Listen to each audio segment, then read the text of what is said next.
Hello, everyone. Welcome back. It's a hiatus. We're back from it. We didn't mean to have it, but we are back to episode 1313. 13 ain't enough. We're going to do more of How's That Day? A Culture Rundown with Tom and Phil. I'm Phil Wiedenheft. I'm here to introduce you to my co-host, Mr. Thomas Eaton and Apple Bond. What's up? There he is, chomping. Hey, how's it going? Each week, Tom and I get together to chat about how our day has been going, and together we work through our thoughts on what's going on in pop culture.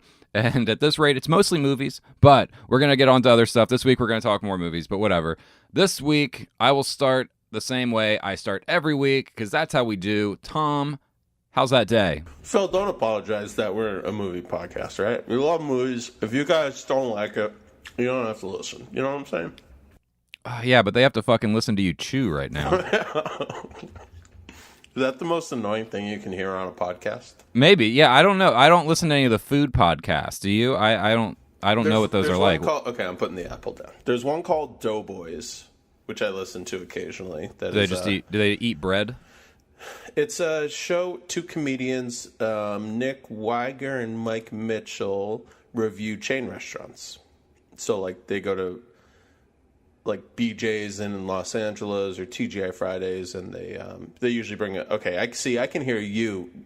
I was trying to slip one in there. You can never slip. Whoa, that's what she said. You can never slip those. I hear it every single time, Phil. We've gone over this. My slow gulps always. So you think I was fine with the apples, but you're not fine with the gulp.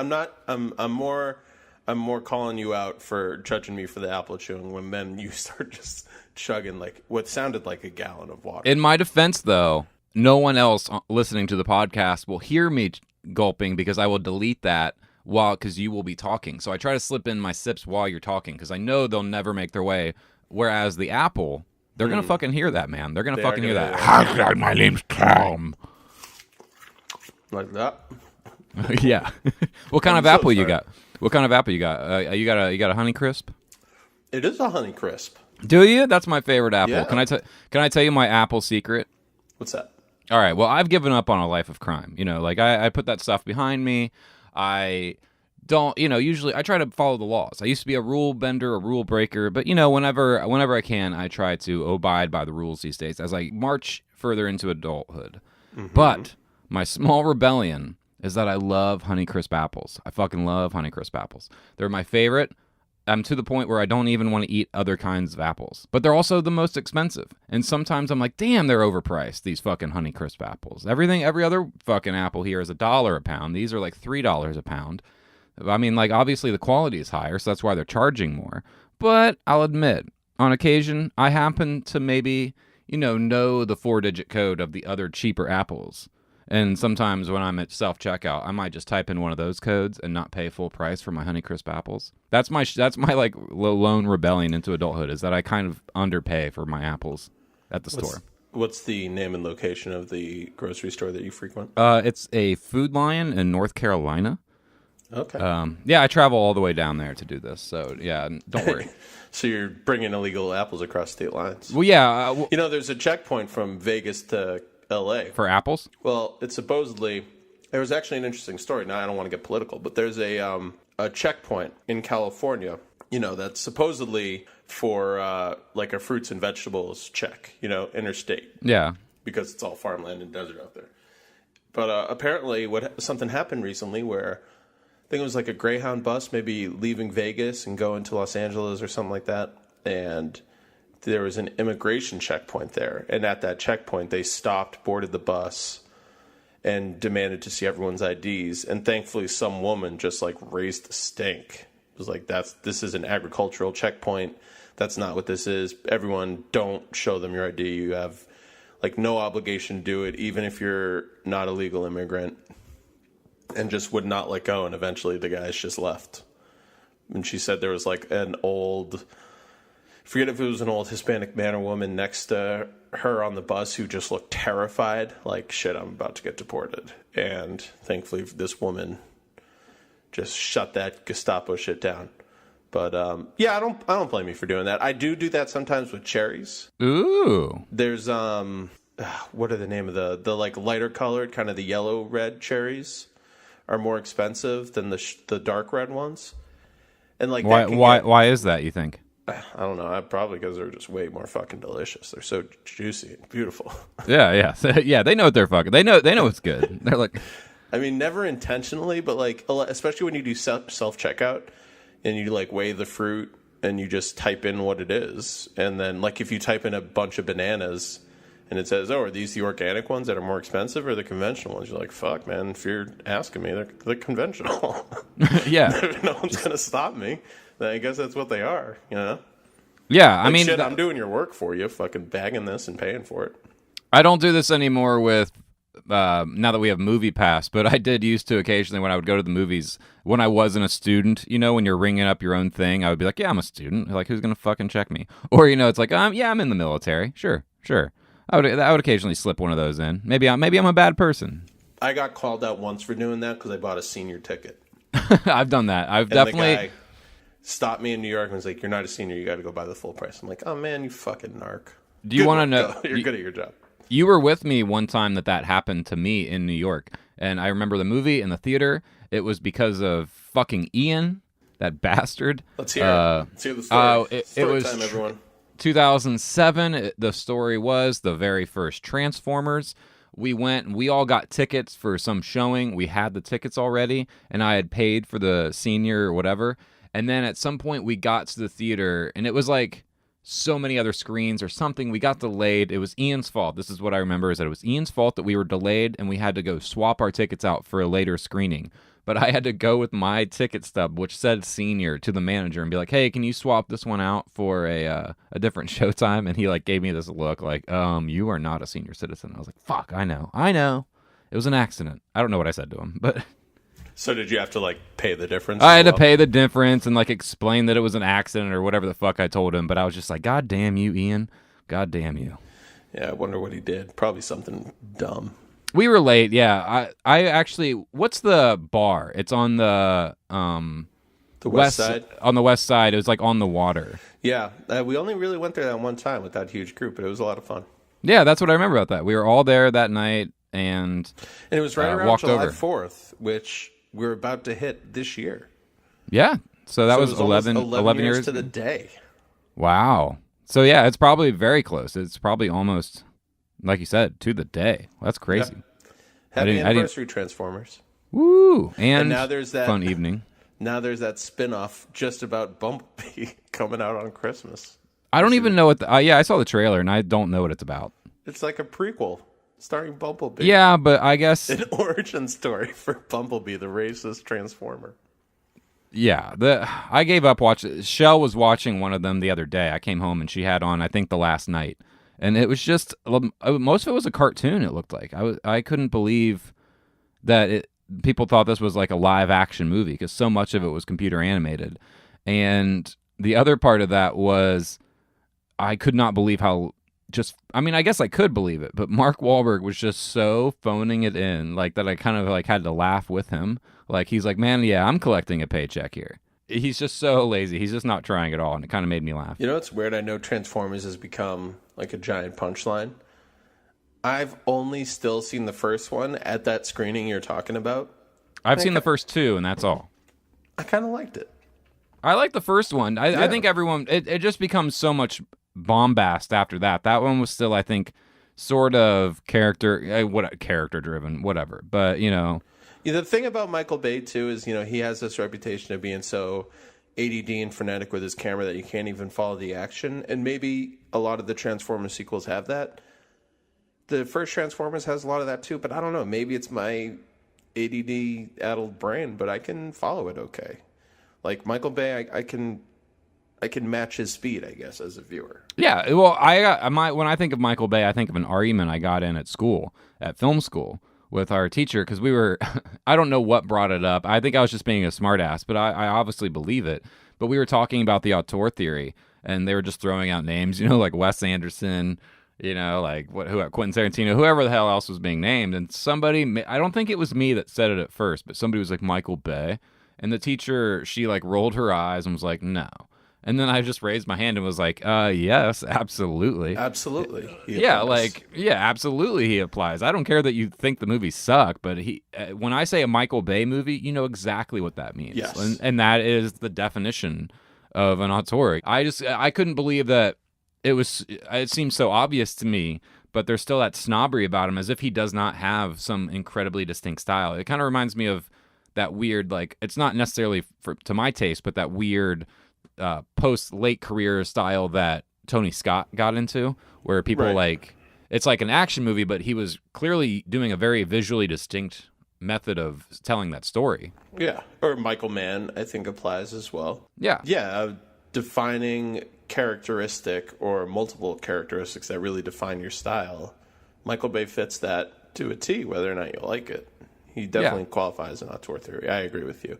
Tony Scott's a good example. I was actually thinking about Tony Scott last night or 2 nights ago, and I randomly looked up his filmography and just went through what It's pretty great. It's so great, especially early Tony Scott is so good. I don't know. We should do a Tony Scott retrospective at one point, because he did have this late career, I don't want to say renaissance, but this appreciation in, art house film circles as this great auteur, and it was during his period of really mainstream action dramas. Yeah. I'd be curious to revisit a lot of those, like Domino or Unstoppable or Man on Fire. Even The Taking of Pelham 123 has its defenders, which I remember seeing and thinking it was fine, but nothing special. But he definitely was a supremely talented filmmaker. I mean, you go back to True Romance, The Hunger, one of the great horror movies of the 80s. I saw The Hunger in the school for that same teacher who did not appreciate Michael Bay was the one who screened The Hunger for us in Cinema and Sexuality. Okay, so that teacher's not all bad. No, not all bad. And we may be discussing Tony Scott later on in this episode.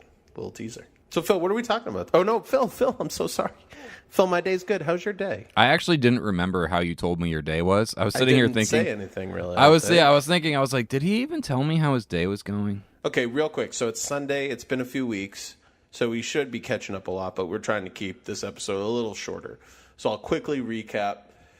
We finished Mamma Mia. We're now working on the Eli Roth movie, House with a Clock on its Walls. It's been great. The crew's great. Trailer just came out. It looks really fun. It's got a very frenetic, in a good way, pace to it. Like very colorful and ambitious looking. I'm excited to see it. Yeah, your comparison to Goosebumps seemed apt. Yeah, when I watched and everything I've seen on the stage that seems to apply. Like a cross between Goosebumps and maybe like Back to the Future in a way, like in terms of the relationship between Jack Black and the kid in the movie. Like Jack Black seems to be like this kind of inventor, magician kind of guy. I don't know. I've been trying to avoid too much info because I am excited to see it. So anyway, we're working on that. But I would like to say real quickly, I want to shout out the Egyptian Theater in Hollywood, which has been killing it with their double and triple features lately. So in the past month, or 6 weeks maybe, I have gone there 4 times. Once I saw a triple feature of the first 3 Texas Chainsaw Massacre movies. Once I went there to go see a double feature of Pumpkinhead and the Stepfather. I don't know that I'd want Pumpkinhead, and I don't think I've seen all of Pumpkinhead actually. Well, then shut the fuck up. You don't know what you're talking about. Pumpkinhead. You're right. I don't. Whatever. I rewatched the second Texas Chainsaw Massacre last year. That's a crazy fucking movie. Yeah, it is. It's great. It was great to watch live. The third one I went to go see was another triple feature, and it was H.P. Lovecraft themed. So we had From Beyond, John Carpenter's last masterpiece, In the Mouth of Madness, and The Mist, which I watched for the 6th time, even though I don't love that movie. Yeah, we talked about that when you went there. And then just 2 nights ago, I went and saw a Shaw Brothers horror triple feature, although I had to leave for the third one because I was falling asleep, just because of work, not because I wasn't enjoying it. Black Magic 2, even though I've never seen the first one. Human Lanterns, which was amazing, and the third movie was The Boxer's Omen, which was the only one I had seen previously, so I didn't feel too bad leaving. But shout out to the Egyptian and Cinematic Void and Friday Night Frights, all these people in LA who put on these amazing horror double and triple features. You guys are awesome. You've made my weekends very enjoyable. So that's what I've been up to, Phil. Nice. How's that day, Phil? It's very hot, is what it is here. It's like fucking 95 degrees. It's been 95 degrees for the last, like, I don't know, week or so. And it's not like you're in LA where there's like a breeze and it's kind of cool. So even when it is 95 degrees, it's not like the end of the world. Here, it just like sits here and it's just fucking hot.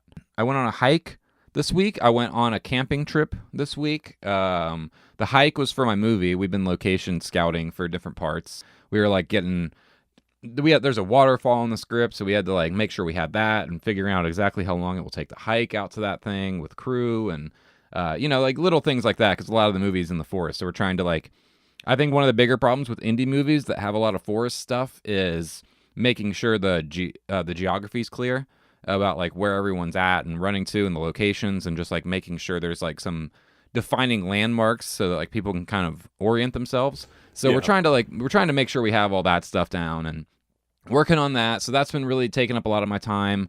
I just rewrote the script. Just a lot of movie stuff. And otherwise, last week Shell and I went on a camping trip. Well, we've been talking about moving to LA, and I think we've agreed that it's going to happen in 2020. That's basically, we've kind of been working through the calendar, and I think that's basically how everything's going to work out. Is 2020, Phil and Shell in LA with Mr. Tommy Bond. I love it. So we'll be out there hopefully, and the idea is that we wanted to drive cross country and take our sweet time doing it, and stop and see some things. Neither of us have ever done the cross country drive, and we just wanted to take our sweet time and not have to pay for like hotels or whatever every single night while we're out. So she built this, like, she has a Honda Fit, and you can drop basically every single seat down to a point where you can lay in the entire thing flat. So she built herself this, like, out of plywood, she built this like ramp thing where you can lay flat on it. It like, you slide it in. It's like these little wood planks that like fold out and have stands, and you stand it in the car, and then you put an air mattress and some memory foam essentially over that.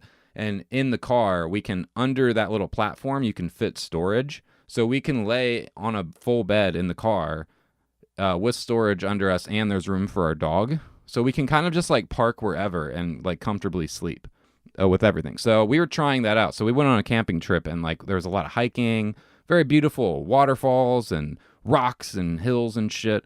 And it was great. Yeah, so we had a nice time doing the camp life. We're not very good at building fires yet, but we're working on it.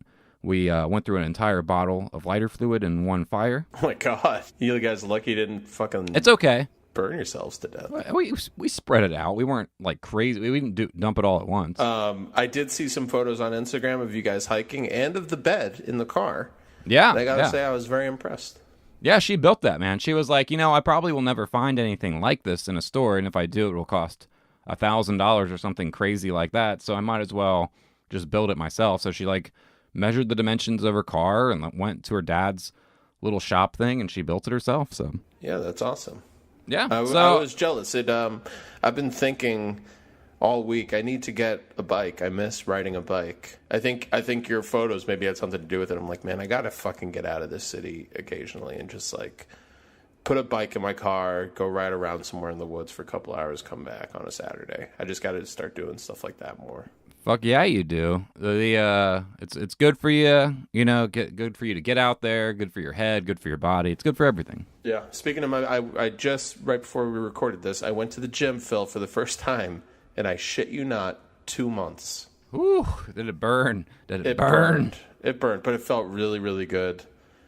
My breathing is better thanks to my asthma and allergies. I've been in a rut, and I needed it, and I feel good, and I'm ready to record. I'm ready to talk about some goddamn movies. You got those endorphins pumping. All right, well, all right, sorry. Whoa. Oh. That's why I'm eating an apple and not fucking fried chicken with bacon wrapped around it, dripped in chocolate and honey. And syrup. All right, yeah, all right, well. So good. We're keeping it short. We're keeping the episode short. Yeah. You gotta go get some chicken and waffles. Anyway. So today, we're going to get moving. Let's start talking about the year, because the date is, I don't fucking know. What is today? July It's the 30th? 1st. It's July 1st. Holy fuck. All right, so we are officially done with the first 6 months of 2018. And they've been a really awful, 6 months in terms of, like, America. But in terms of film releases, it's been very good. And Tom and I, even though our first episode way back was kind of our like thoughts on the year so far, and we talked about some of the titles that we're going to talk about again here. We just wanted to kind of see where we were at halfway through the year and kind of talk about some of our favorite titles, maybe some smaller ones. We're working our way through these lists. We love lists. We make lists all the time. We keep recurring lists. So this is going to be a list show, especially as we get towards the end of the year. We're probably going to be doing like top movies of the year, top TV shows of the year, top music of the year. We love lists. So we're halfway through the year. We wanted to catch up. I hadn't talked to you in a couple weeks, and we wanted to start there. I want to hear it from Tom. What are your favorite movies of the year? Hit me. Okay, so I obviously want to go 10 through 1 because that's more exciting. Do I run through my top 10 and then you run through yours, or we do 10, 10, 9, 9, 8, 8? How do you want to do this? I don't know, because I wish I knew ahead of time how much we overlapped. We're going to overlap at the front. So I say we go 10, 10, 9, 9. Okay. I'll start? Sure. So this is one I know you haven't seen. I can't imagine it's playing in Ohio, and I don't think it's streaming yet. It's called En el Séptimo Día. No. On the seventh day. It is a film. Let me pull up the director. It's a really small film. I randomly had a day off, and it was playing in this one screen in Los Angeles, so I decided to go see it because it had a really good Metacritic score. So the plot per IMDb, a group of undocumented Mexican immigrants work long hours, 6 days a week, and then savor their day of rest on Sundays on the soccer fields of Brooklyn. So it's entirely in Spanish, but directed by this white American dude. But basically it's about this group of illegal immigrants who live in the boroughs of New York. They're like 12 guys in a house. They all have various jobs. One cuts flowers at a convenience store. One is, or a couple people are a dishwasher at a restaurant. One is a delivery driver. All these, different paid labor, cash under the table type gigs. And they're all in this soccer league that they play on Sundays. So the movie starts. They've won the semifinals of their tournament. Next Sunday is going to be the final matchup. We start on that Sunday, and then we go day by day through the rest of the week until we get back to the following Sunday, the day of the championship match. And it just follows this crew around as they live their lives in Brooklyn. And the main character that it follows, the delivery guy of this restaurant, who's really kind of doing well for himself, super hard worker. His boss tells him, I need you and all your guys on Sunday because I'm doing a private event.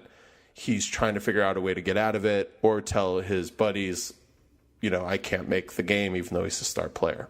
So that's the very basic plot. But what the movie's really about is kind of this Dardenne Brothers feel of capturing the lives of a certain group of people at a certain place and time.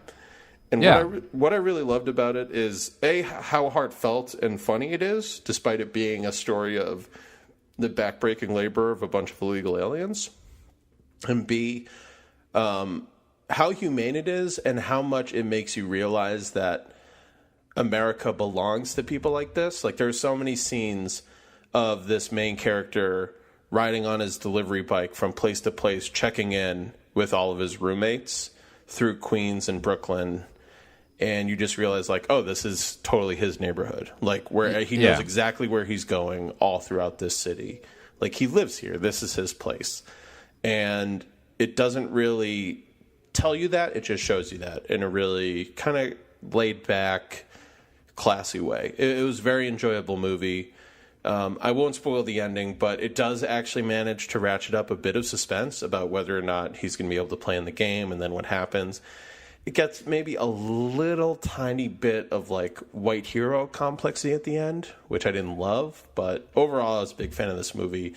If you like films like the Dardenne Brothers or movies like Man Push Cart, these, small indie dramas. Yeah, I was actually going to mention Man Push Cart. Yeah. I was going to say it's what it reminded me of from, and like Chop Shop. Yeah, Ramin Barani is the guy who made those movies. So the director of this is Jim McKay. If you like those types of films, definitely check this one out when you get a chance. I really enjoyed it. My number 10 is a horror film that I know you've seen. I don't know if it'll be on your list later, but if it is, maybe you can just talk about it. I don't know how you want to do that, but we'll figure it out. Whoever's first talks about it first. Sure, okay. Number 10, mine is The Ritual.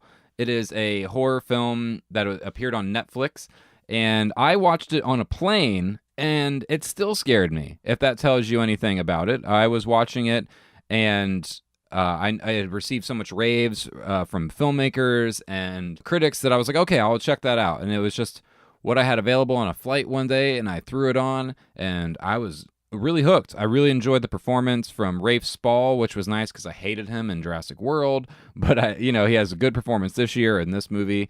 The story is a group of college friends reunite for a trip to the forest, but encounter a menacing presence in the woods that's stalking them. That's kind of vague. That's the IMDb summary, but it's about a group of friends, one who has just died, and they're paying respects to him on this hike that he wanted to go on.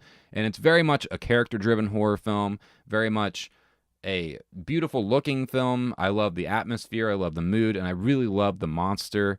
I don't want to give anything away, but there is something in the movie, and when you see it and it's revealed, I loved it. I love the design. I loved everything about it. And that's all I'll really say about it, but I think it's one of the best, most effective horror films of the year, outside of another one that we're going to obviously mention later. And yeah, I know you're a big fan as well. I was. It was my number 11. I was going back and forth between those two. I had an inkling because I knew you really liked this movie, which for you to really rave about a horror film, not to say it's rare that you're a hater, but obviously isn't as common as me. So I was hoping you would mention it. If not, I knew I'd bring it up in my honorable mentions. So nice. Septimo D I wanted to give mention to because I feel like it's a complete unknown. But yeah, great choice. That would definitely be, if any movie was going to sneak in my top 10 right now that isn't there, it would be The Ritual. I was also a big fan. And it's available on Netflix for anyone who wants to watch it. Yeah, it's an easy to see. What's your number 9? Number 9 is the Mr. Rogers documentary, Won't You Be My Neighbor? Won't you be my neighbor? Well, I suppose it's an invitation. It's an invitation for somebody to be close to you. The greatest thing that we can do is to help somebody know that they're loved and capable of loving. Won't you please won't you be my neighbor? Oh, I was going to go see it today, but I didn't. Oh, God, it'll make you feel great. It's so heartwarming. I saw it in theaters, and everyone was crying happy tears, like really ugly happy tears at the end. Good. You can just tell, even some lady, right as the movie started, just shouted out from the back of the theater, "I love you, Mr. Rogers!" Just as if he was still there. It's nice. Just a really wonderful, beautiful portrait of just an amazing guy. Like, just a guy who somehow devoted his career to just loving kids and never had a scandal or anything. Like, he says all these things in the documentary that in today's climate, it can just come off as weird, but it's not, because it's Mr. Rogers. He's just the biggest sweetheart uncle, grandpa that America needed. I don't know. It's just such a wonderful documentary about this amazing guy. It charts his career, from the very early stages in Pennsylvania to becoming this national icon, and then his return after 9/11 and after I had no idea about his failed adult attempt at making a show for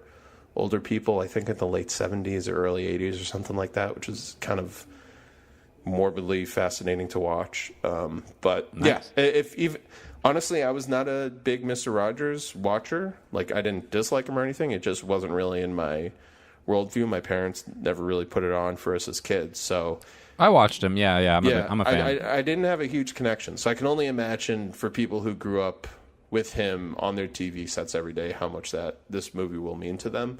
So, as a non-Mr. Rogers kid, I loved it, and I can only assume it's even better if you were. So, yeah, go check out Won't You Be My Neighbor. It's a good one. I will see it this week. Cool. My number 9 is Thoroughbreds, the debut film. Yeah, the debut film from a new filmmaker or playwright named Corey Finley. And the film stars in 2 of my favorite performances of the year. Anya Taylor-Joy, best known for The Witch. She's coming into something of a very special young actress, I think. She's pretty great. She's got so much charisma, and she's kind of, she's going to blow up. She's kind of on her way up already. I think most people know about her in the industry at this point, but it's only a matter of time till she has some role where she just becomes a big star. And the other one who I was not familiar with was Olivia Cooke, who she also appears in as the main kind of love interest in Ready Player One, but she's much better in this and given much more to do. And it's a very dark, I don't want to say art house, but it's definitely a very indie thriller about these two young teenage girls playing psychological games with each other, and it's about their friendship and the dynamics of their friendship, and it's about horses, and I'm going to mention multiple horses throughout this top 10, so get ready for that. Oh, God, yeah. Yeah, there's a lot of horses on this top 10 for me. So this is the first appearance of a horse film. I love it. I think everyone should check it out. I think it's on, you can pay for it on a lot of the streaming sites now, like if you can pay for it on demand or something. But I definitely recommend it. Two of the best performances of the year. Very creepy, very atmospheric, and yeah, one of the best movies experiences I had going this year. Yeah, again, another one that just missed, would definitely be in my top 15. For whatever reason, it just missed the cut, but I was a big fan. You know I love Anya Taylor-Joy. Olivia Cooke was in Bates Motel, so I've been a fan of her for a few years. And we talked about, I think we used this film as an example, or maybe I did and you hadn't seen it yet, about this new era of films that kind of use their score. Yeah, we talked about that in the episode. Yeah, like the way they use kind of naturalistic noises to create scores, which we will see again in another movie that I know is on both of our lists. My number 8 is American Animals. This would be something dangerous and very exciting.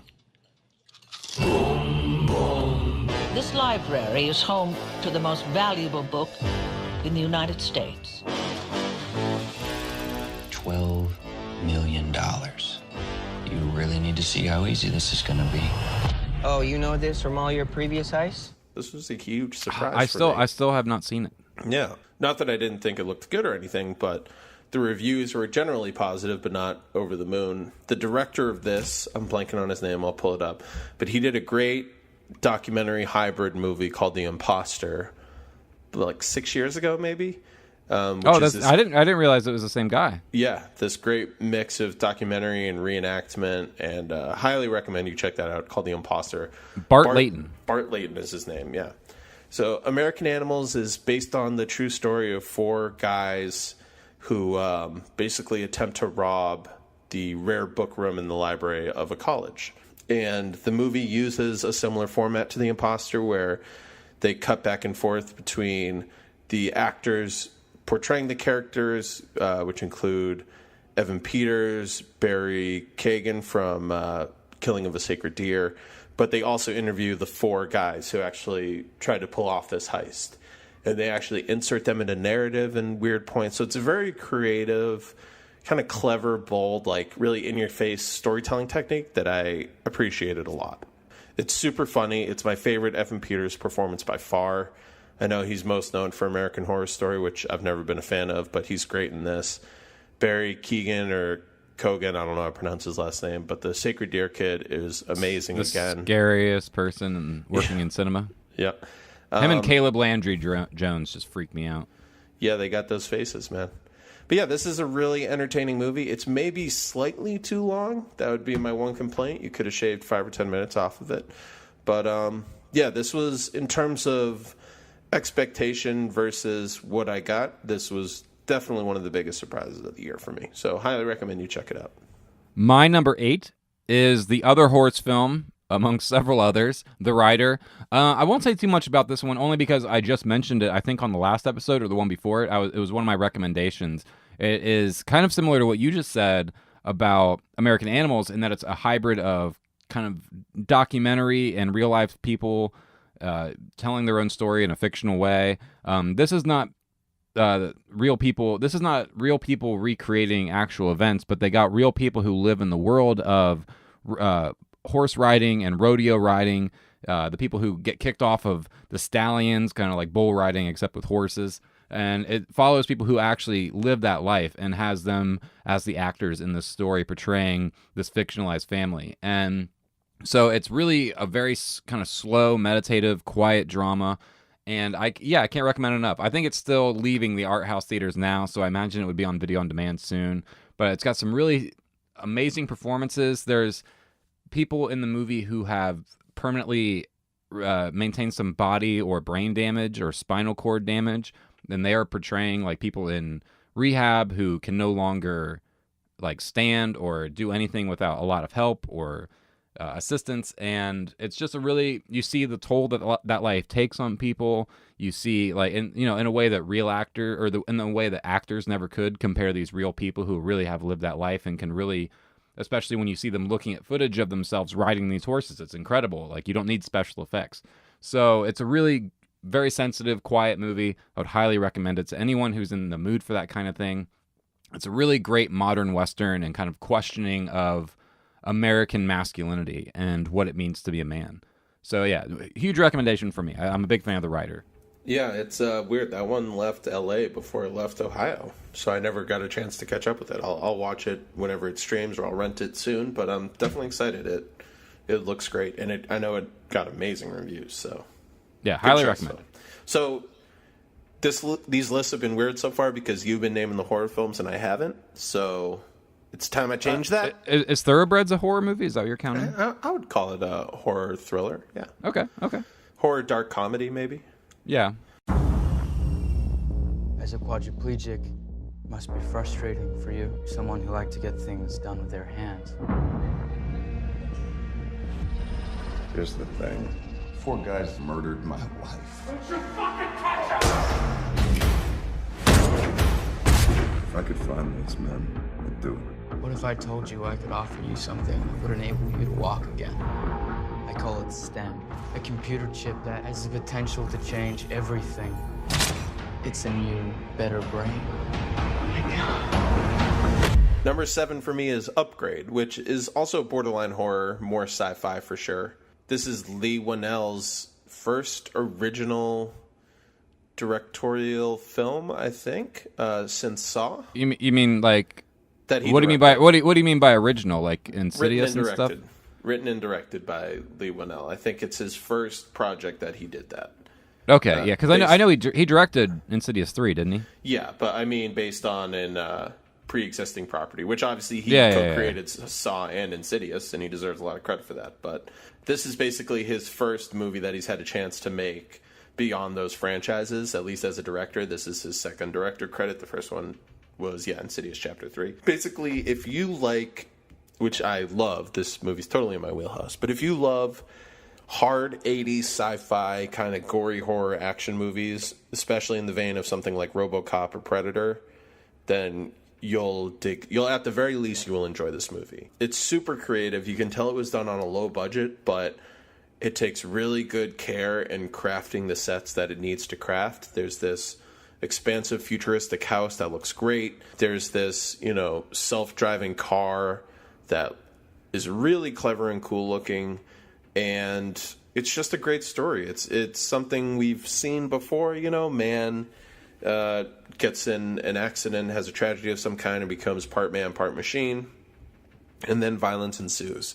But it's just done in a really clever, extremely entertaining way. Like, my only complaint of this movie is it does fall down a cheesy route occasionally, with some dialogue. But for the most part, man, this was one of the most fun times I've had in theaters in the last year or two. I thought it was an absolute blast.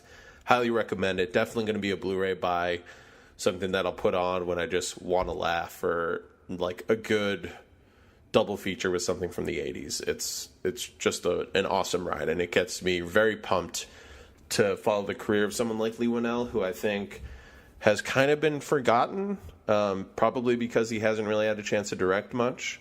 But yeah, he's hugely influential for 2 of the biggest horror franchises since the 80s, basically, or since Scream. He co-created Saw and Insidious. I mean, except for maybe Paranormal Activity, I don't know what franchise is bigger since Scream.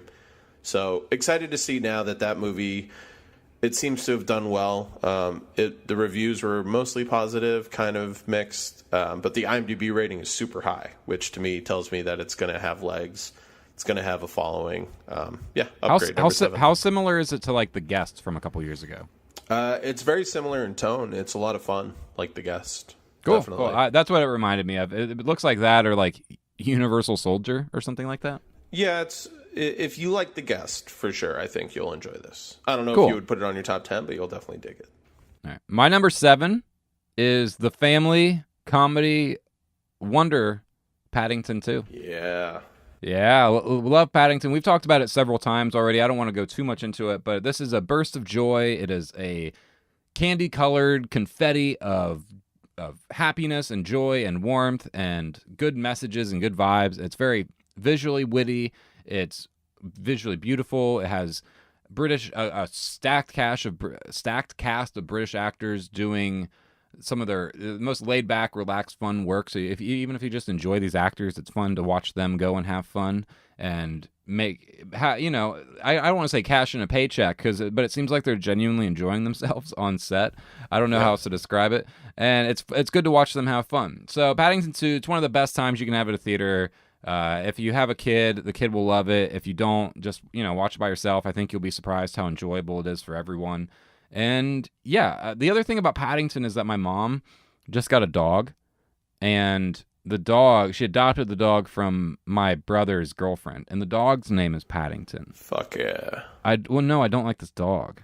Oh no. Yeah, so it's a small little yapper, and I'm a dog guy, but I'm a big dog guy. I like big, like beasts that walk through rooms that you could ride like a fucking horse. That's the kind of dog I like. And not that I don't like these small dogs, but it's a yelper. It's just not the kind of dog that I'm used to growing up around in the house. And so like all the bigger dogs are kind of wandering around, and he seems kind of just constantly afraid of being eaten by the bigger dogs. So there's a lot of yapping going on now. And I'm just like, shut up, Paddington. You're ruining the name Paddington because I have to keep telling you to shut the fuck up, Paddington. Damn. So just call him Patty or something. Yeah, I'm going to call him like something else. Something like fucking douche cake. I don't know what I'm going to call him. Slut queen. Yeah. Paddington, we are not done with Paddington. This will show up Oh, again. I know. Yeah, if anything, I'm surprised you're not like number 7. Go fuck yourself. Oh, I am. Trust me.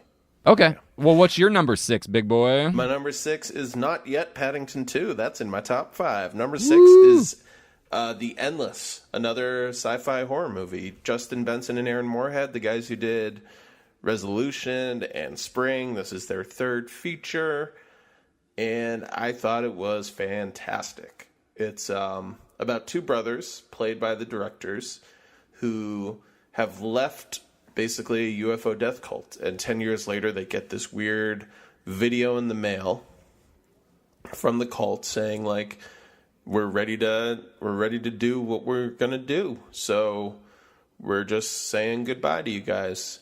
And the one brother who kind of regrets leaving convinces the other brother to go back for a night and just say hi to people, catch up with the UFO death moments before they pass on. And when they get there, they realize they can't find anyone who's taking credit for sending them the video. And then shit starts to get weird, and then shit starts to get weirder, and they end up spending more than a night there.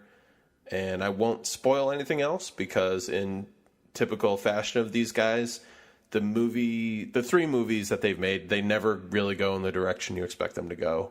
They're super clever. They write their own scripts. They pretty much make these movies themselves. And yeah, they're really talented guys.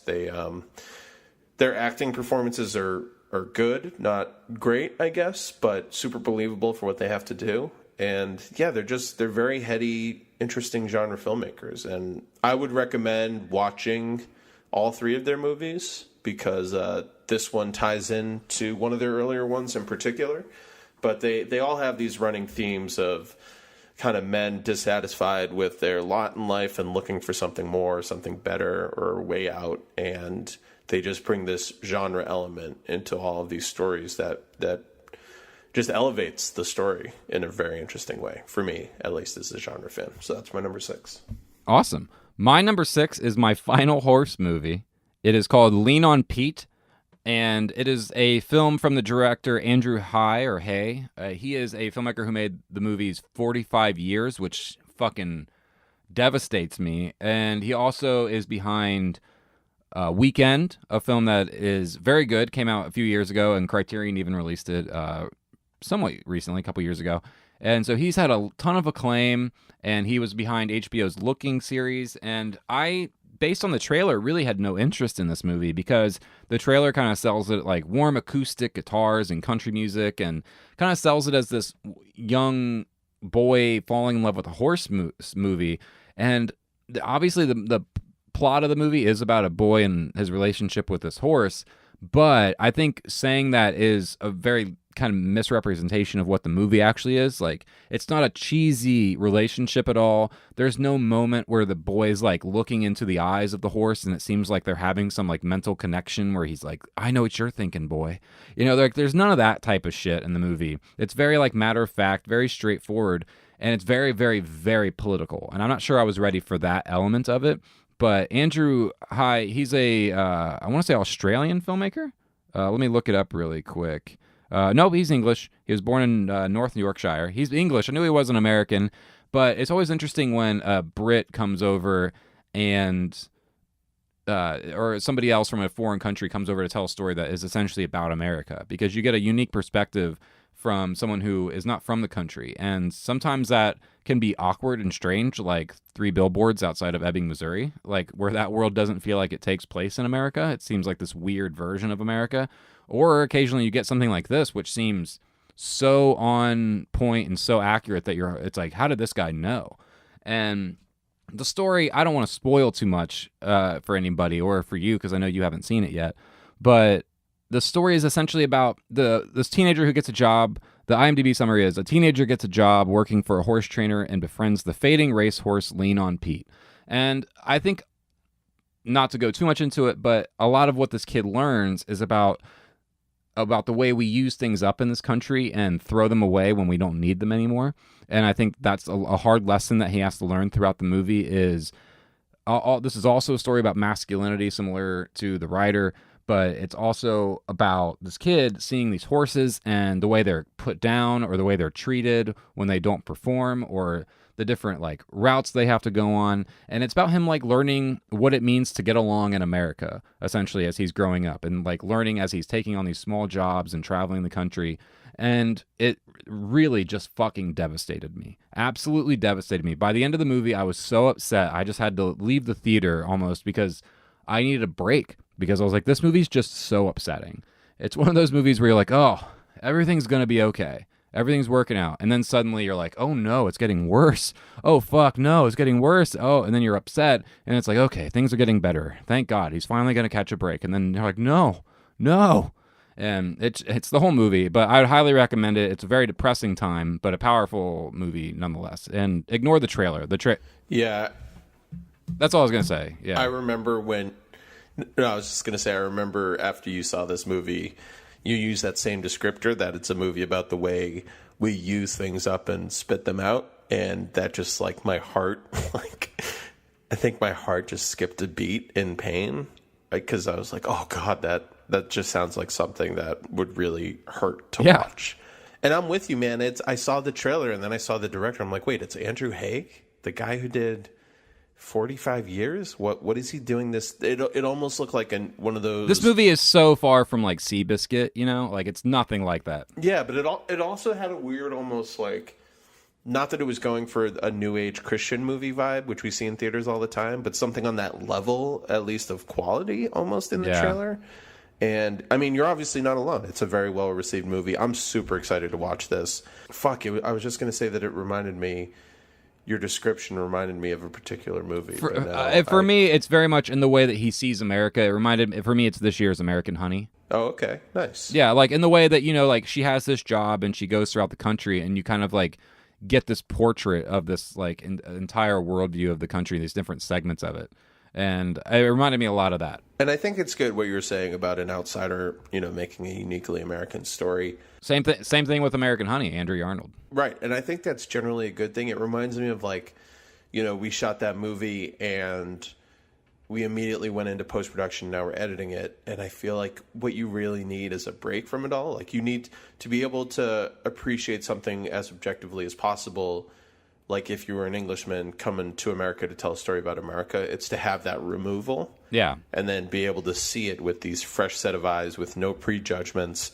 You can really come in and tell the story from the perspective of someone who is an observer and just really trying to observe it as objectively as possible. Yeah. So I'm always fascinated by those stories of outsiders coming in and telling American stories. I think that's great. And American Honey was absolutely in my top 10, maybe my top 5 the year it came out. That movie is a masterpiece. Lean on Pete, I feel like, is going to be somewhere up on my list. You'll like it. You'll like it. Yeah. Maybe I'll do a horse marathon. Yeah, you watch all my horse movies that I've been recommending. No, not over your neck. Drape the rope over your shoulder. Good. All right. Come on. It's okay. Slow down. You remember what I told you yesterday? Yep. Hook him up before you take the rope off, because he'll run on you. Good.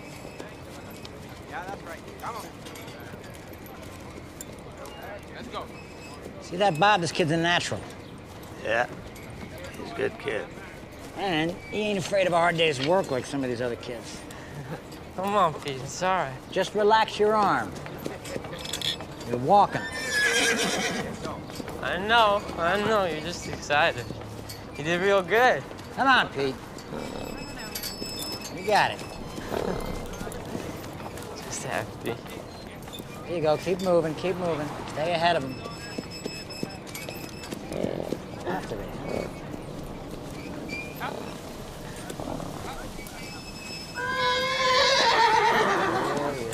You singing a song? I'm going to do Lean on Pete, The Rider. I'll rewatch Thoroughbreds, and then I'll watch, what's that documentary? Is it Zoo, about the people who like to fuck horses and the guy who died? Zoo, a love story. Yeah. Yeah, Zoo, a love story. People Google Zoo documentary if you want to learn about a fucked up. Do you remember the poster? Right. Do you remember the poster? Of course I did. Yeah. The horse with the eye. Yeah, the eye. God. Just tempting you with that look.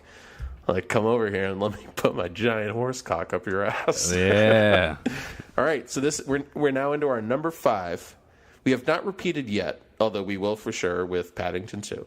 So if we were the old school Oscars, these would be our respective nominees for Best Picture of the first half of 2018. And I feel like it's going to be almost the same top 5, but we'll see. Number 5 for me, Incredibles 2. My number 11. Oh, it didn't make your top 10. I honestly, I think it would. The only reason it didn't was because I was kind of like, I know we're going to talk a lot about it next week, I think. And I didn't, I didn't want to blow everything. That's a garbage reason. And That's I also I was like, because I had The Ritual in there at number 10. I was like, normally I think, if I'm being honest, I would swap these, but I wanted to talk about The Ritual because it's a smaller movie. Cool. So I respect that. Yeah. I respect that. For horror, I give you credit. Yeah. Incredibles 2, man, maybe it'll drop a little bit. This is still the most recent movie I've seen on this list, but what a fucking blast. Hell yeah. Incredibles 2 is. It is. I don't know if it has the depth of the first movie, maybe not, but I think it's a much more adult story, at least in terms of the villain that they're dealing with. And it plays off, we both had the same reaction. It plays off like a Bond movie in a lot of ways, as much as a superhero movie, which to us is like candy. We're both big James Bond fans. This movie is just so fun. I don't know what else to say about it other than if you liked the first Incredibles as much as I did, and you were wondering, can I, a 30-something-year-old person, go and enjoy the sequel a decade and a half later? Absolutely you can. Just go at night so you're not dealing with crying kids. But yeah, go have fun with this movie. It is such a fucking blast. It's just so much fun. That's all I want to say. I agree. Yeah, we're going to talk. I think we're going to do a full review of it. Because I actually disagree with several things you just said, but I don't want to go too much into it. We'll talk about it next week. Baby, okay, we'll talk about it. Number 5, Incredibles 2. I would just say, I don't agree with you about the villain stuff. That's all I'll say. That's my little preview. Okay. Otherwise, my number 5, we talked about it yesterday, and I'm having conflicting feelings about it, but I'm sticking with it as number 5. I think I'm gonna stand firm on it. Number 5, First Reformed. Paul Schrader's First Reformed. I really love this movie. I know I'm a bit of a sucker for movies about religion. I was raised, as Tom was, I was raised in religion, and I went to Catholic school for the first 13 years of schooling in my life, and I was raised around religion, and I've always had a large fascination with people's relationship to God. I have a fascination with the Bible, with theology. All that stuff really interests me, and even though I'm not a religious person necessarily, I am extremely fascinated by religion as a concept. So any movie that's really dealing with a struggle of faith, the storyline is about what is the role of faith in our modern world. All that stuff really fascinates me. I'm a big fan of Ethan Hawke as an actor generally these days. I think he's in a really interesting point in his career with his face and stuff, especially because Shell was With his face. Yeah, well, he's getting to that age where he's like, getting wrinkles and stuff, and I think he's getting interesting because he's had such a young face for so long. And yeah, like Shell was watching Reality Bites yesterday when I came home, and I was just looking at him. I was like, man, he has changed so much over the years. But I think he's a really, really interesting, underrated actor in a lot of ways. I love how I know how engaged he is intellectually with material like this, so that's always kind of excited me about him as an actor, is I know that he's really thinking about everything he's saying, and he's really thinking about the script, and he's a really smart individual. So I've always liked Ethan Hawke, and the story, which you and I were discussing, the problems I've been having with it is it's the story, to do IMDb, a priest of a small congregation in upstate New York grapples with mounting despair brought on by tragedy, worldly concerns, and a tormented past. And the story itself is a amalgamation of several films. Winter Light by Bergman, Bresson's Diary of a Country Priest. There's a little bit of, I think, Taxi Driver in here from Paul Schrader, who wrote that as well. There's some Wise Blood, the Flannery O'Connor story that was made by John Huston into a film. A wonderful film. Leon Morin, Priest, the Melville. Yeah, there's a lot of just priest stuff in here, and I think, the movie, especially, and Paul Schrader hasn't denied any of this, but there's a huge chunks of the plot are taken directly from these other films. And it is literally almost like a hodgepodge of these movies. And the questions I had for you was really about, like, at what point are we, like, allowing this to just be like, hey, you're just stealing these ideas? And at what point, or is it just about the experience? Because my experience of watching First Reformed was very moving, and I was very engaged and intellectually engaged, and I thought about it for a long time after I left the theater. It was a great experience. It's only I rewatched Winter Light yesterday, and that was when I was kind of like, man, that he really stole a lot from there. And so you just, not to cut Phil off, yeah, but you did watch Winter Light, yeah. And can you describe? You just described the plot to First Reformed. Can you describe briefly the plot to Winter Light? It's a small priest. It's a priest in a small congregation who grapples with mounting despair brought on by tragedy, worldly concerns, and a tormented past. And without spoiling it, is the tragedy the same tragedy that happens in First Reformed? It's the exact same tragedy. There's, like, the characters who he's talking to in his congregation are, like, one of them is a doting woman who wants to marry him and kind of help him, romantically. That is in both films. There's a young bride who wants him to talk to her sad husband. In Winter Light, the husband is in despair about the atomic age and the bomb. And in First Reformed, it's global warming. So, like, it's little details like that you switch, but everything else is the exact same. That's not a switch of a detail. That's just time changing. Yeah, that's, It's not even a detail switch. Yeah. Like, if the guy in First Reform was like, yeah, I'm just really concerned about the atomic age, it's like, really? All right. Well, I mean, I think we've all kind of been dealing with that for 75 years, but whatever, man. Yeah, well, it's a growing concern, obviously, especially with Russia these days. And North Carolina. No, Russia. All right. So, but anyways, that's a whole other conversation. I don't know that we have time to get into it, but that is a movie that we should have a pod about that, though. Yeah, it's because there are people we can talk about. This would be a good example. Yeah, but regardless, I think you would have had to have a pretty thorough knowledge of a certain segment of film history to really be bothered by these things. I happen to really enjoy sad priest movies, so this stuff is right up my alley, and I was kind of familiar with the references that Paul Schrader was making throughout. But it's still a strong film, one of the most interesting, I think, intellectual things that you can experience this year in cinemas, and I really found it quite moving by the end. It's a strange movie, though. I'll tell people now, this is a slow, strange movie. I wasn't aware that I had offended. Jesus doesn't want our suffering. He suffered for us. Mm-hmm. He wants our commitment and our obedience. Mm-hmm. And what of his creation? The heavens declare the glory of God. God is present everywhere, in every plant, every river, every tiny insect. The whole world is a manifestation of his holy presence. I think this is an issue where the church can lead, but they say nothing. The U.S. Congress still denies climate change? Where were we when these people were elected?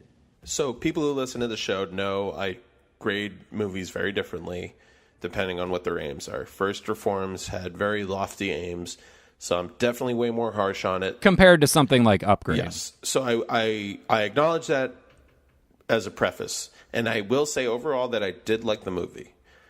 It has a great ending.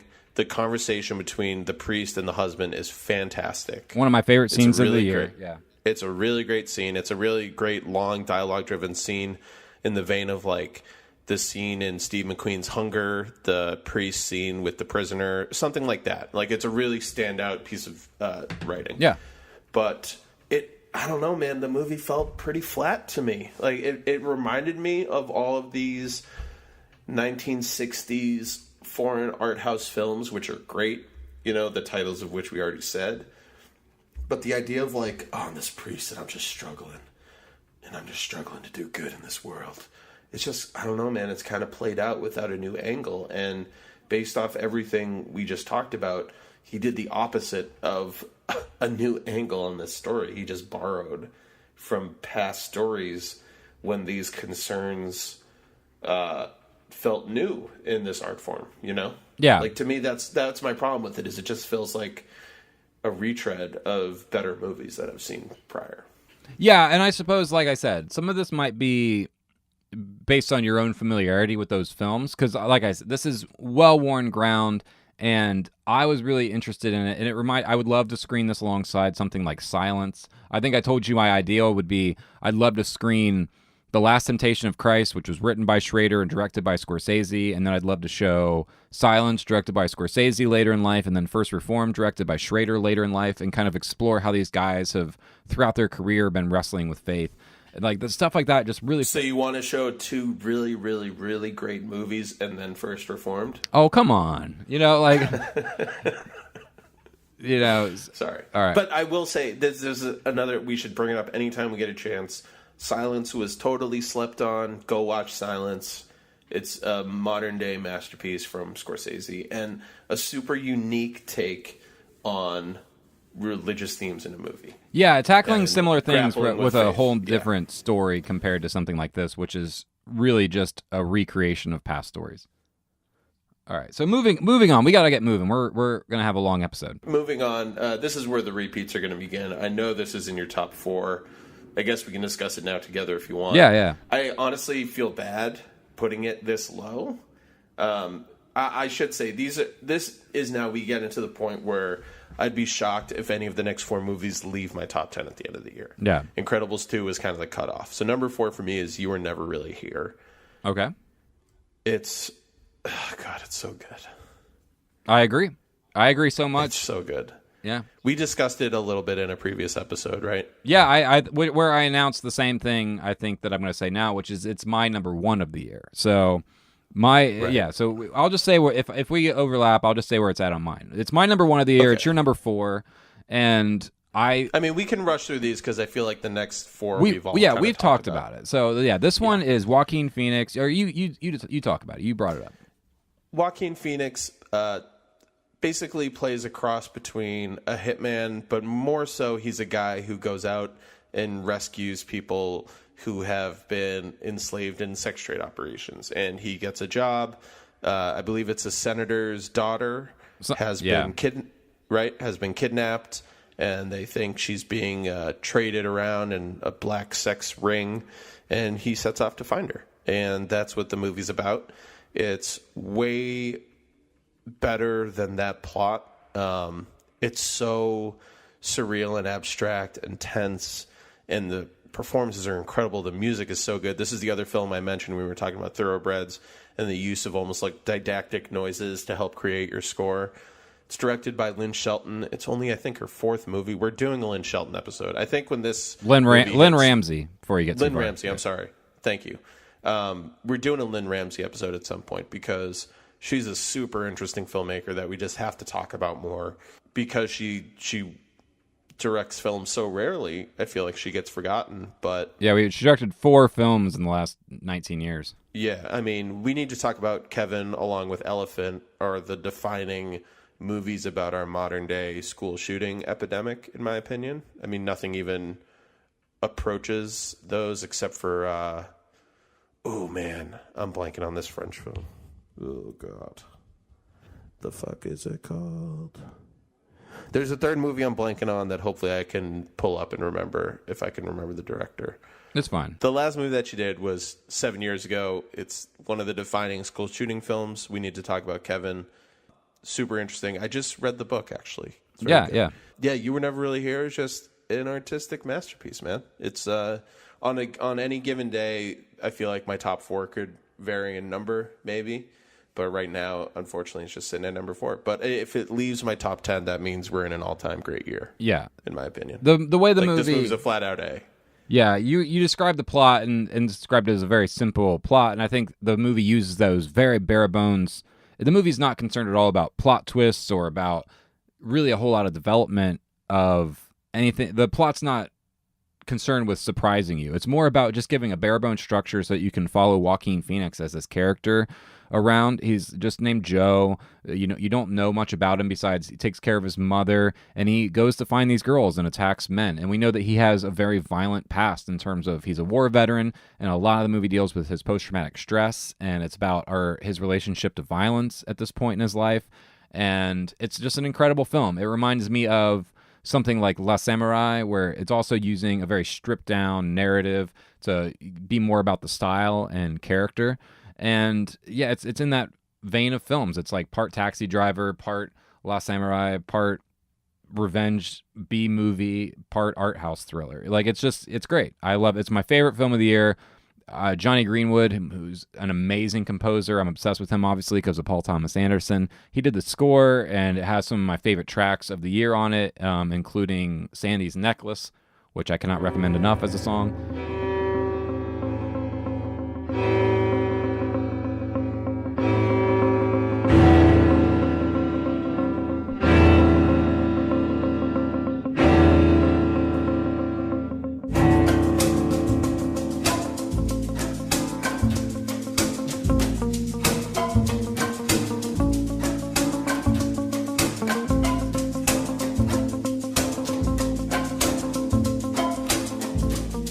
Yeah, it's just my favorite film of the year. I love it. Like you said, all these other movies could kind of probably be any other year, be my number one, and I'll be happy if these are all on my list. So this is a great year so far. Yeah. I don't know how you'll want to edit this, if at all, but I mentioned we need to talk about Kevin and Elephant as 2 of the 3 defining school shooting films. The third one is Polytechnique, the Denis Villeneuve film from 2009. I have not seen that. I remembered it. Yeah. Yes. Worth watching, especially now that he has blossomed into this fantastic mainstream director. Cool. Anyway, your number 4, Phil. My number 4 is the superhero smash sensation Black Panther. Ooh, baby. Yeah, we didn't. This came out slightly before we started posting episodes, so we never did a full review of it. But we've mentioned it multiple times. It was mentioned in our wrap up or our summary of the year so far episode when our first episode, and it's just an incredible achievement. I've kind of wavered on I've gone up and down on my Marvel fandom over the years, but this one, I loved Coogler's Fruitvale Station. I loved Creed way more than I was ever expecting to, so that got me really excited for Black Panther. Plus, you just started to see images and hear things, and it just all sounded like everything was really coming together. So I saw it, and it was such a unique vision, such smart scripting. It also kind of had a Bond movie vibe in the middle there. It turns into a little bit of a Bond movie, which I loved. And it just had it had everything. It had a great villain, a smart script. It does have fall into some Marvel tropes, which, are kind of understandable. It still has to kind of fit into that Marvel package. But I think outside of some of those restrictions, it really is an amazing piece of work. Yeah, Marvel's on kind of a tear right now. Their last 3 movies, I think. Well, actually, Thor Ragnarok was in between, but Spider-Man, Black Panther, and Avengers are maybe my top 3 Marvels right now. I feel like I'm maybe doing Black Panther a disservice by not having it in my top 10. Yeah. But I think part of it is because I was so pleasantly surprised by the Avengers that I lost track of what I thought in regards to other movies. True. I'm like, wait, I really enjoyed this one too. Does that just mean these are both just, exceptional Marvel films, or I don't know. I need to go rewatch Black Panther later in the year and figure out exactly where I stand. But it would be, as of right now, just right outside my top 10 in the top 15, along with Infinity War, actually. Interesting. I thought for sure it'd be there. So what made the cut then? Number 3, Paddington 2. Oh, yeah, duh. And you obviously know where my top 2. I know the other two are, yeah. Yeah, Paddington 2. It's fucking great. Go see it. What's your number 3, Phil? My number 3 is Hereditary. Yeah, baby. We did a whole episode about this one. We did a whole episode of it where I had to cut us off because I realized that if I did not do that, we would have talked for another hour about it. We love this movie. We think it's one of the best horror movies probably of the decade. Certainly going to be talked about as we make our way through the year. I do not imagine it not making our lists, our final top 10s. It's an incredible film. I've seen it twice. I'm sure you're going to see it many more times. And go listen to our last episode if you want to hear more about it. We've talked so much about it already. But we both think it's fucking incredible. Yep. The only reason I haven't seen it a second time yet is because I'm trying to convince my co-writer, who's a scaredy cat, to go with me. And Hereditary is my number 2. It is top 5 horror of the decade for sure. A list that I would love to discuss at another date. October, baby. That's an October episode. October. My number 2 is Annihilation, which is my number 1. Yeah, and that completes a list. We also discussed Annihilation, right? Did we we never did a full Annihilation episode. That was all part of our summing up the year so far. Already, we never did a full episode. Well, that is also my number 1. That's one I have seen twice. I thought it got better the second time around. I don't know did you see it a second time? No, I did not get a chance to see Annihilation a second.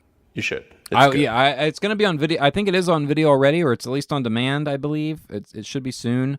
I will definitely be rewatching it before the year is out. It's it's a movie I've recommended to a number of people, and I've had a good number of friends come back to me and say they really loved it. So I think this is a movie that will have its fans years from now. I know it didn't do that great at the box office. It did okay, but it should have done better. I think it should have been this year's Arrival in terms of being a hit. It should have gotten some awards love.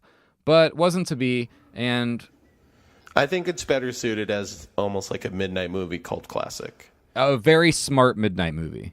Yeah, like something like 2001, which will play occasionally in New York, or obviously it's having that theatrical run now because of the anniversary, but it's a movie like that people are going to want to revisit, in my opinion. Yeah. Sorry, go ahead. Well, I was just going to say, it's maybe slightly too pulpy for some of the people with higher brow taste, like who are much more to the Tarkovsky stalker end of things, Yeah, but intellectually, if you think it's not giving you those interests as well, then you're a fool. You're the biggest snob I've ever met, and I don't want to know you. Yeah.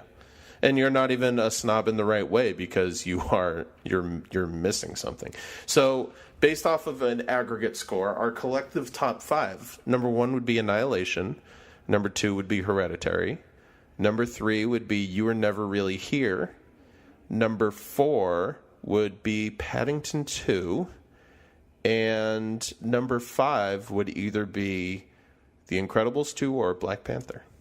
Very nice. We go. I'm good with that list. I love that top 5. It's a strong year so far. So yeah. What else is coming up this year that you think? Because there's going to be a lot of movies that are going to change this list around. The list is going to take some hits as the bigger movies at the end of the year come out. What are some that you think could come out that might be in competition? Anything you know of? I'm really excited for 8th Grade coming out. I'm very excited. I'm super excited for Mission Impossible. I'm a giant fucking Mission Impossible fan. I can't wait for that. Yeah. Are you excited for The Meg? I'm very excited for The Meg. That seems right up your alley. I don't know if it's going to make a list, but I'm very excited for it. I'm a huge Spike Lee fan, so I'm very excited for BlacKkKlansman. Yep, that's definitely high up there for me. The Little Mermaid's coming out this year. What the fuck is that going to be? I don't know. Who's in that? I don't know. Gina Gershon. I don't know. That can't be a real thing. This isn't like getting a major release, is it? I'm looking at like upcoming movies, and I'm just seeing that. The Happy Time Murders. I'm very excited for the Happy Time Murders. Slender Man, you're gonna get another horror movie. Yeah. The Nun, you're gonna get another horror movie. Is that coming out this year? The Nun, yeah, it comes out September 7th. I'm looking at everything. Yeah. The Predator is coming out.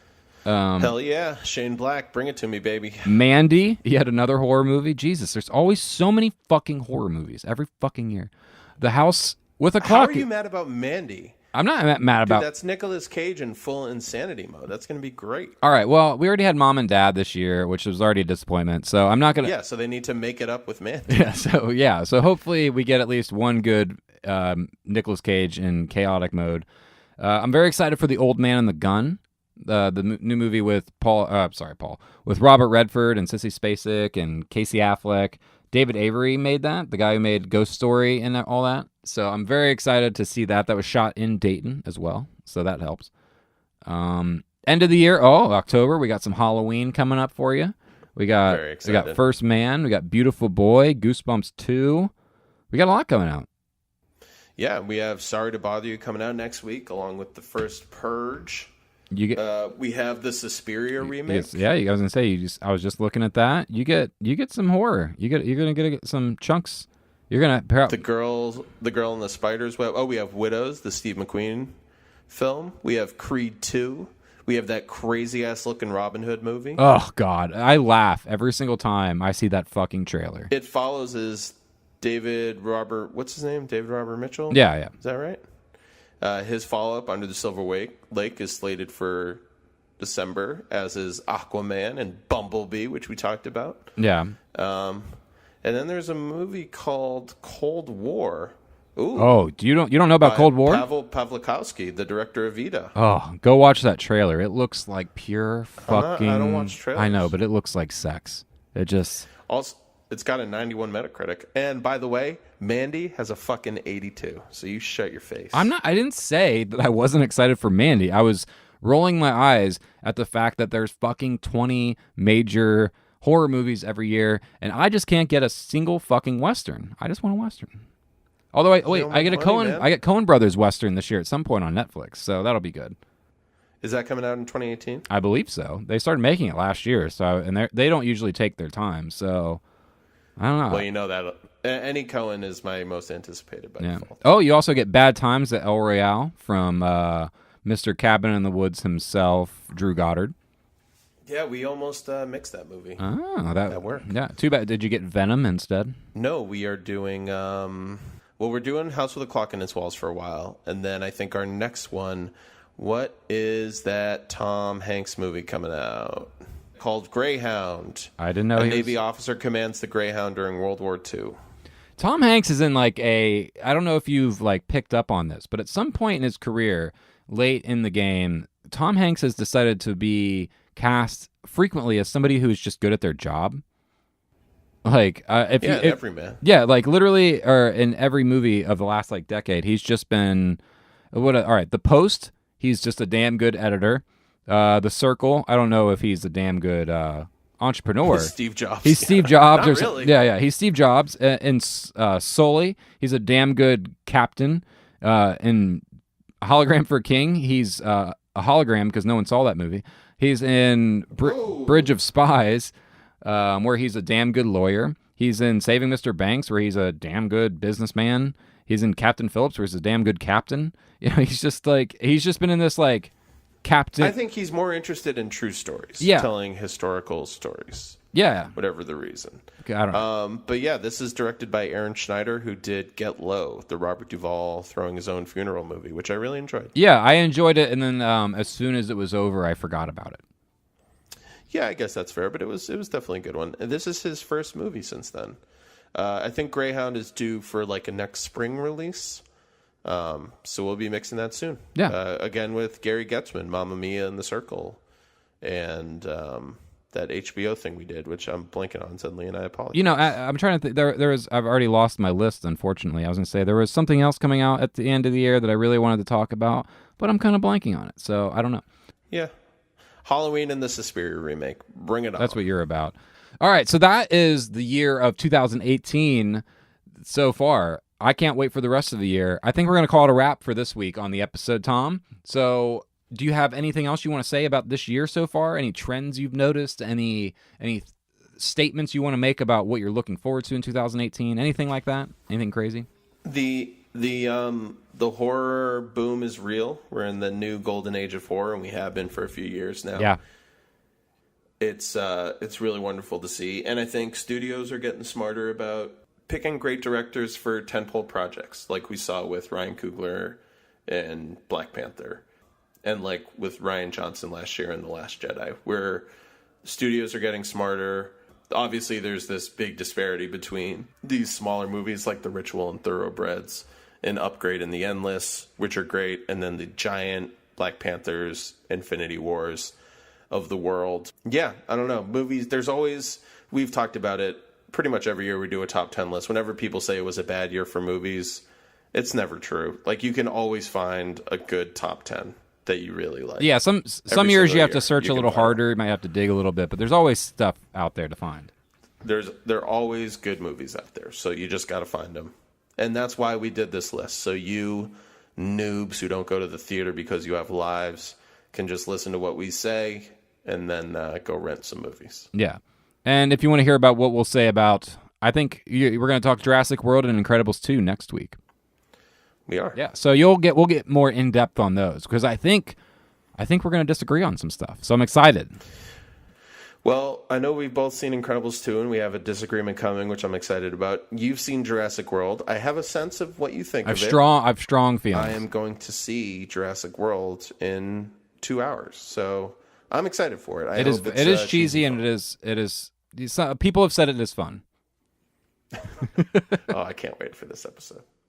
So I don't know if Phil cut it out or not, but we were going to discuss the year in movies 1998. We're going to hold that for a part 2 at some point later this year. Yeah, we're talking too long. We can basically do it anytime. Yeah, we can do it anytime in 2018, as long as we get it in the calendar year. Because, like Phil said, 99 was really the year that shaped us as film fanatics, for reasons we can talk about at another time. But so 1998 was really that bridge between our childhood films and becoming more serious film nerds, even though we were only 13 and 12 respectively. But it's going to be a good list. There's going to be a lot of conversation on that list. Yeah, a lot of talk about like stuff that made us masturbate, I think. Wild things. Yeah. Wild things.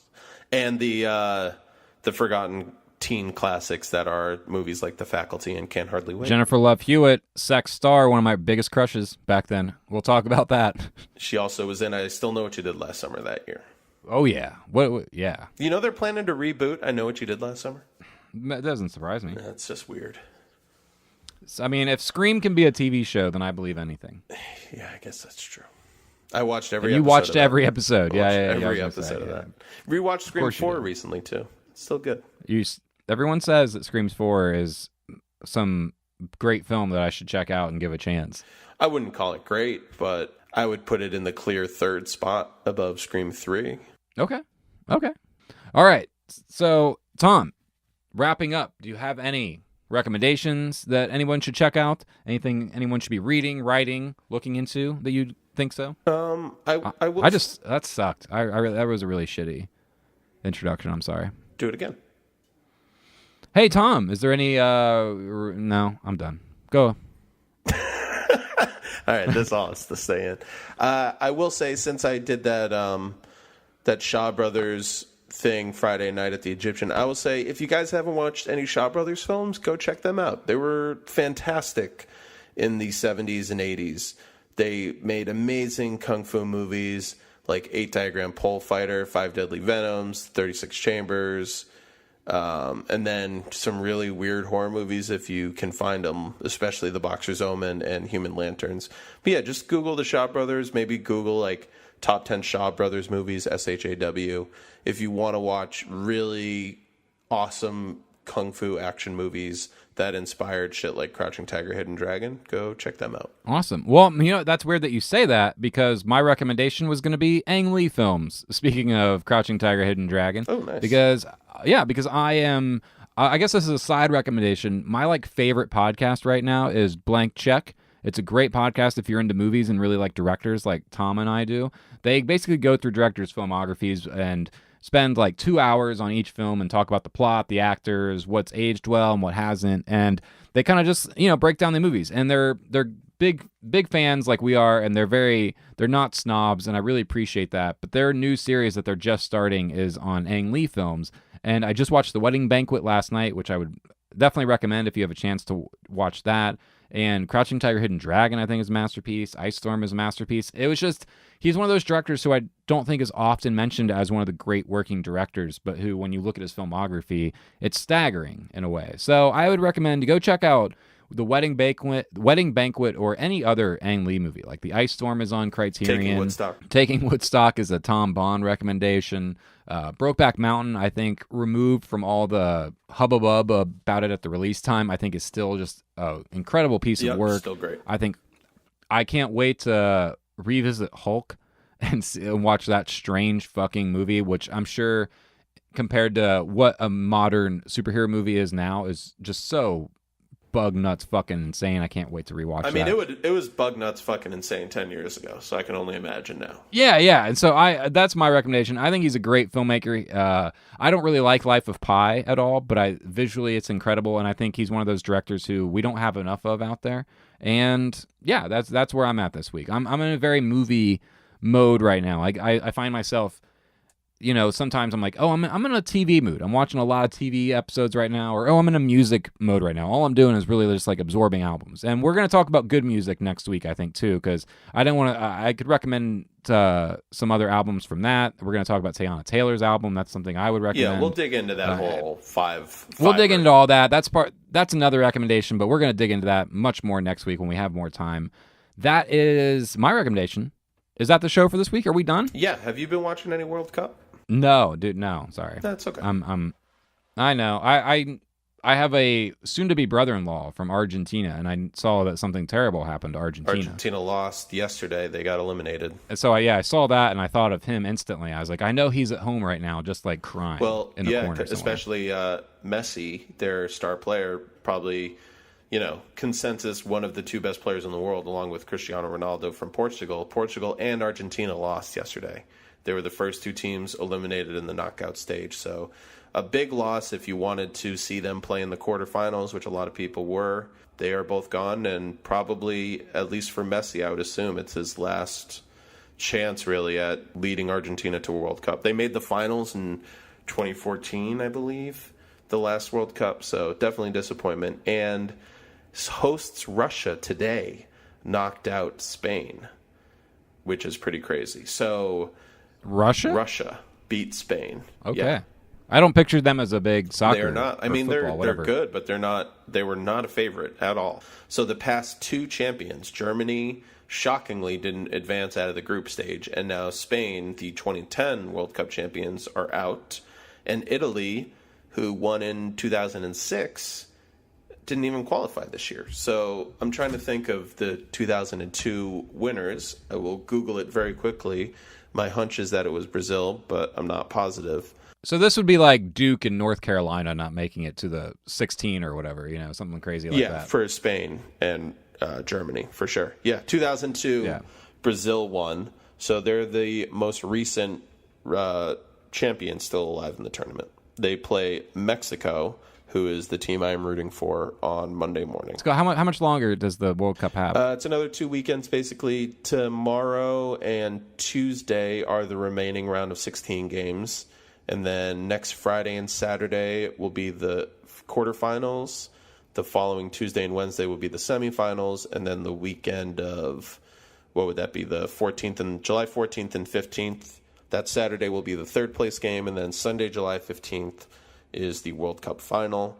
And it coincides right now with Wimbledon, which is starting up this week. So if you're like me and a huge basketball or hockey fan and you're in that rut, this is one of the few summers where you at least have a great July because Wimbledon and the World Cup are going on simultaneously. Awesome. Well, I'm sure we'll kind of keep talking about that as things go on, as the weeks progress. I will talk about it and you will listen. And I will listen because I will not be watching. Right. It's not that I don't like it. It's just more, I don't have a lot of time and I don't think I'm going to make time for that, to be honest. That's what I'm here for, to keep you informed. Yeah, I like hearing about it. That is the show for this week.